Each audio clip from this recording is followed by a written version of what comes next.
Right, welcome back to RTR Automotive. Today we're back with an old friend for episode 2. Now it might look like not a lot's changed since last time we were here, apart from marginally shinier bonnet, but the front end is solid, the bumper is not going to come off. We've been round, as Edwin said, everything was not connected loosely. Like, I think he threw it from here and just hoped, but nothing a spanner check can't fix. So, as you've seen from the thumbnail, MOT completed. To achieve that, we've gone brake lines, brakes, exhaust, whole sea of stuff. Really, what you see here is the same stuff you were seeing before. White levers, gotta stay. The extremely dented bonnet, staying, because character. Winter tyres, obviously it's 30 degrees in August, that's what you need. But if you come round and have a little look inside, things have changed. The big change being the chassis mounted shifter. Welcome change, and everything in here is, again, the same, like everything's attached again. We'll edit this bit out, but I'll edit that bit out as well, actually. Don't worry about that. This bit, good, big thumbs up. And the shifter's just brilliant. Good money, that.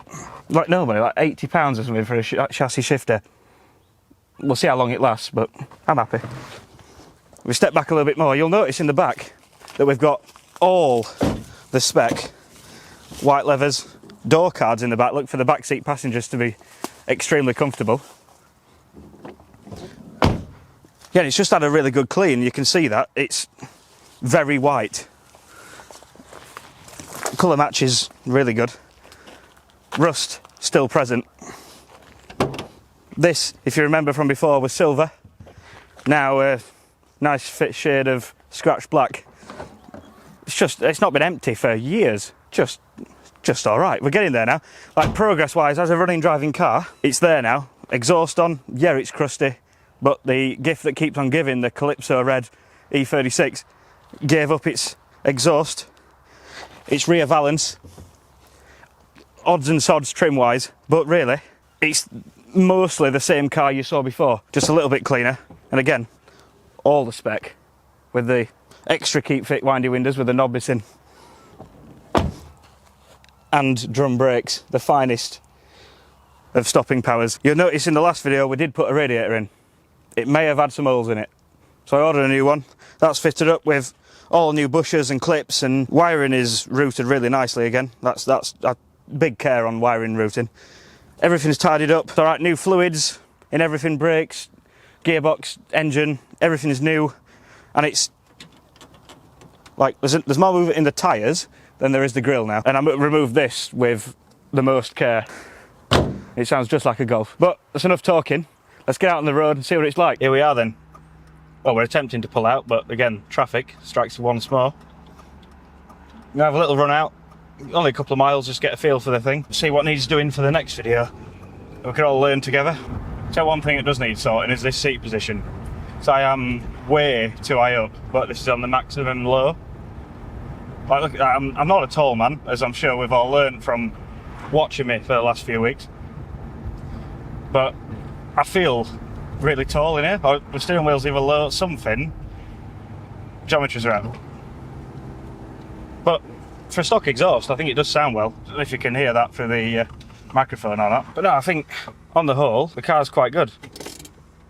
I mean, we might be able to argue the headliner's not brilliant, but who's guessing, you know? Let's keep that camera low and we'll not know what else to know. I think we're all picking faults here and just not good enough, is it?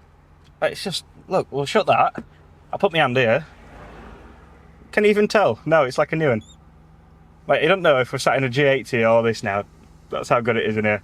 You can hear the slight hissing though from the brake booster leaking. I assume vacuum. But only, it's, we'll do it again.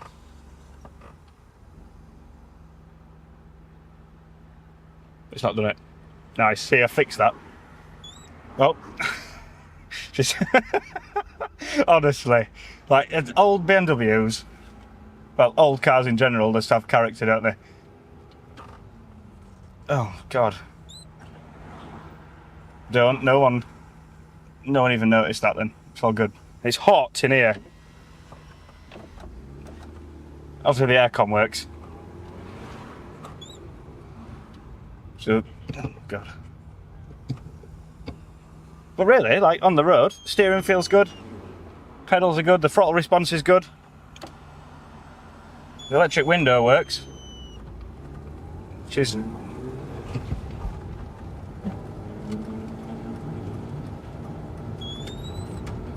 What a strange noise.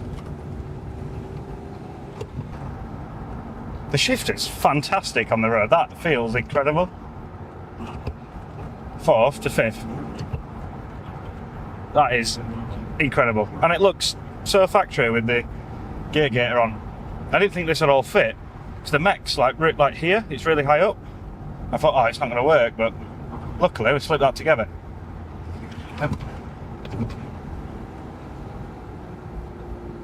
Really, it's good. I think that, like, on the whole, the tracking's straight. Brakes are good, the clutch feels good. After changing that master cylinder.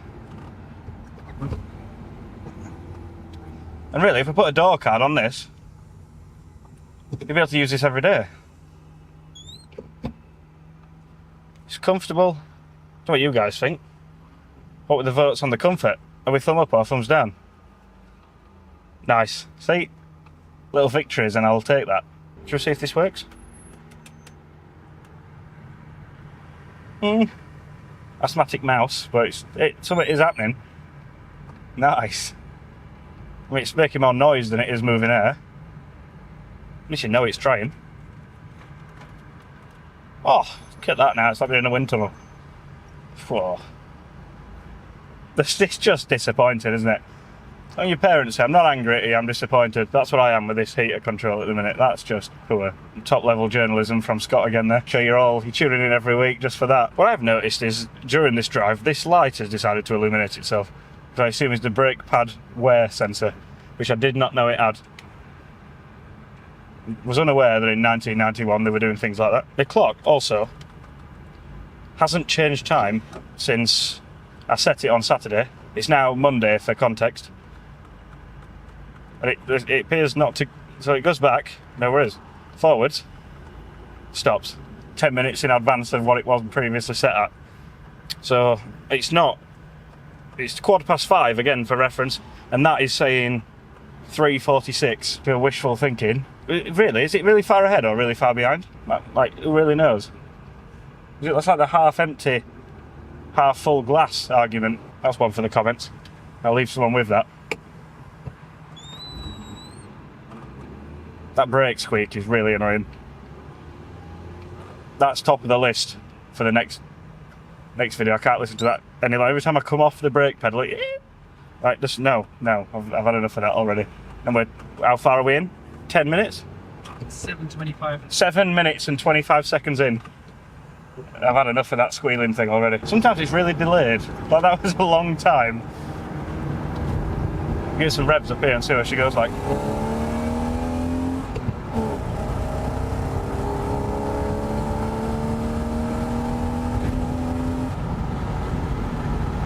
I think it goes alright. It sounds better, sounds good. I'm a fan of the noise. So this is it's a 323 engine, the 2.5 litre, but with the exhaust from the 325. So it's rather the 323 had dual manifolds into a single exhaust down the length of the car, and the 325 is again dual manifolds, but it's 2 pipes the whole length into the back box. So it makes the noise really different. And now it's more like a 328 style exhaust. So it makes a much different noise to all the rest. It sounds more M3 like now with the twin pipes. But again, because it is only a 325 pipe, it's like straws, not a real exhaust, you know, like a Fisher Price exhaust.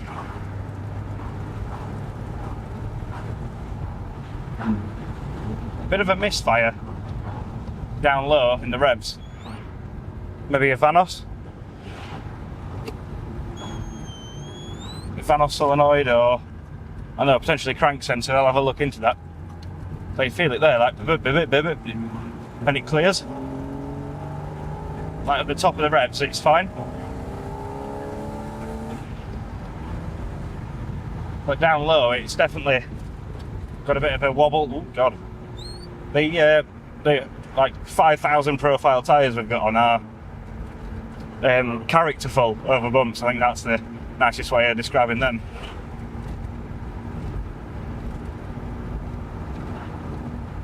No, I'm pleasantly happy for a first drive here. It's really engine-wise what we've done since last time. Like I said, I've done the exhaust for the MOT. Obviously, didn't have one at all, but I've put an exhaust on it.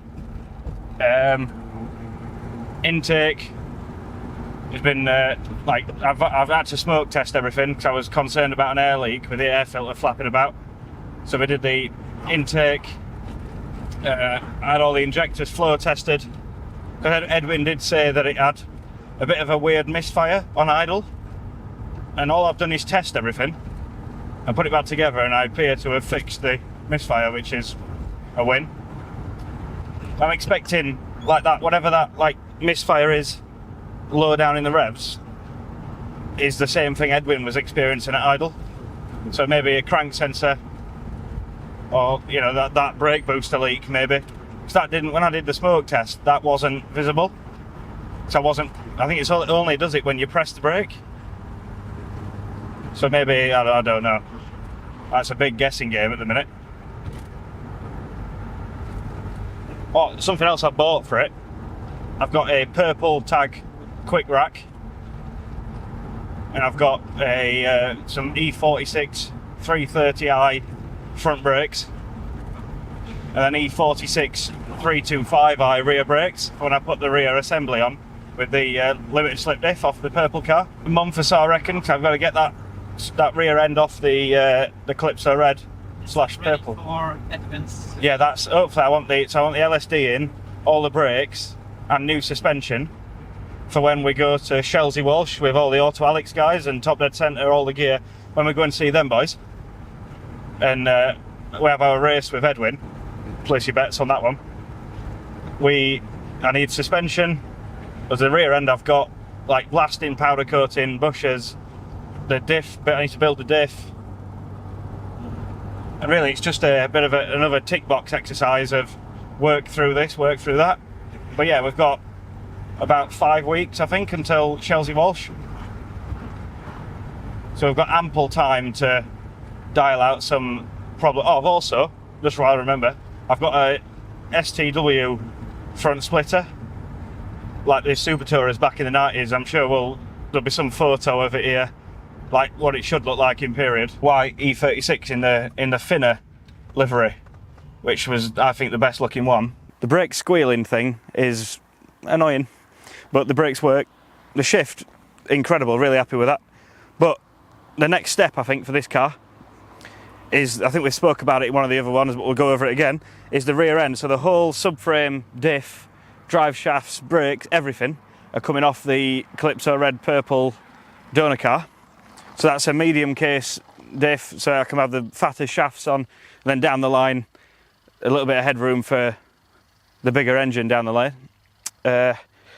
Really, door cards, I need to sort some door cards out for the front, but I might just put like the track day ones straight in, like the flat panel carbon ones, just rather than mess about, just get them in. And something Felix mentioned on the way up, the passenger window doesn't work. So that is quite, actually can't have an upset videographer, can you? You need to sort that situation out. But again, really, on the whole, quite a successful little project this, as far as making it roadworthy and usable. I reckon I can daily this now. Not sure you'd want to because it's so hot, but you could, and it's a good achievement in a month. I'm happy with that.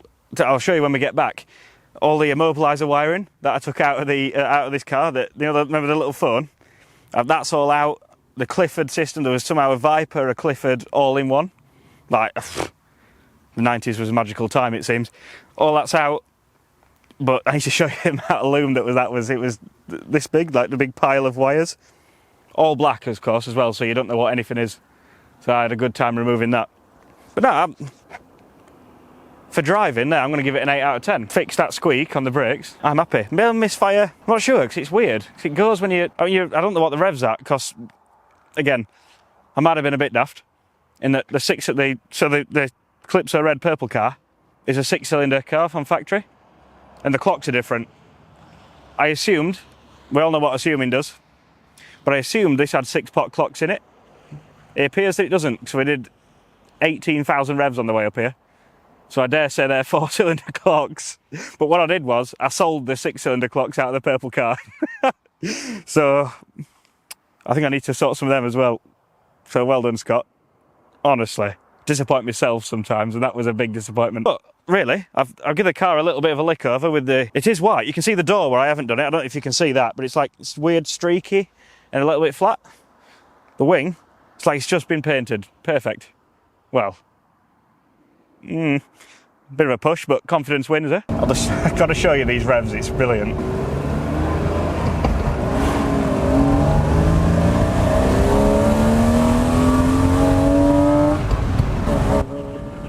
We're doing 30 mpg of revs.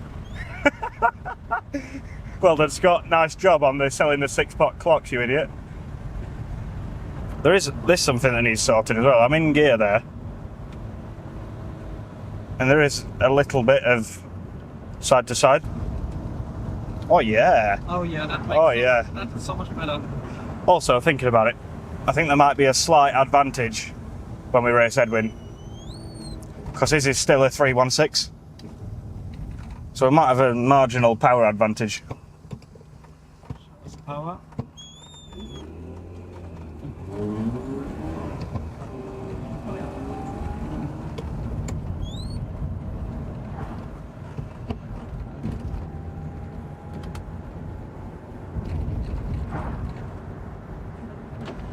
Also, I've made a mistake.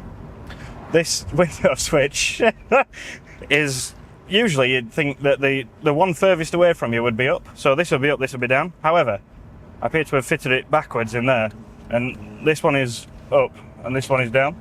And an E36 that we didn't have to weld up for the MOT. That was why I bought this car, really.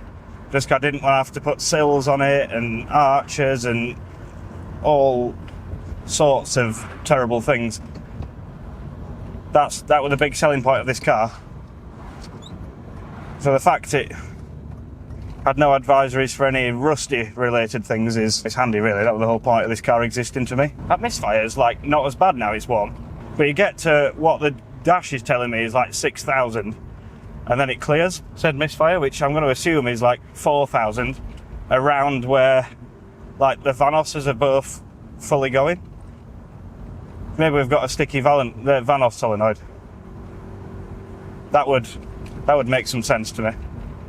But following on from other things that make sense to me, I really hope you can hear that through the microphone, so you can all be annoyed by the squeakiness of the brake. Just be old fuel that can't quite keep up.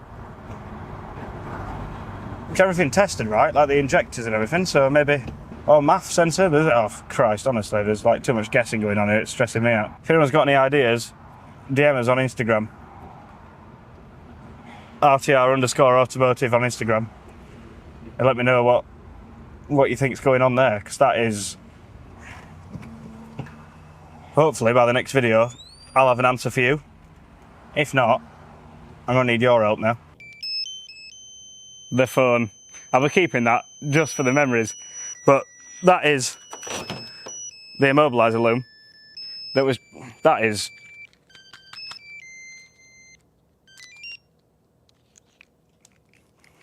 Like, immobiliser loom removal, there's like just stuff in it. This says Clifford on it. This says Viper on it. I don't know if this is just Clifford sold bits to the... I don't know. But what I do know is it was no match for my snips. That's the one bit I do know. And the only important bit really is this would cut through really nicely. And like, I look at the state of this. It's all black. All that's black, and that's like the control loom that came across from this. Like, I just want nothing to do with any of that. I'm just happy that it's gone. And so is the battery drain then. Because this is what was draining the battery causing it to kill 3 batteries or 4 batteries on Edwin or something he had to replace. And it was all down to this, being constantly live and obviously sucking all the power. So now that's gone, the battery was sat for a couple of 3 weeks, I think it was. Just sat in the corner of the yard, doing nothing. I jumped in it, turned the key and it ran. Since removing this, so I dare say that's the electrical drain sorted. But no, remember to like and subscribe, and I will see you in the next one. Hello? Hello? 90s? Yeah, I'm not interested.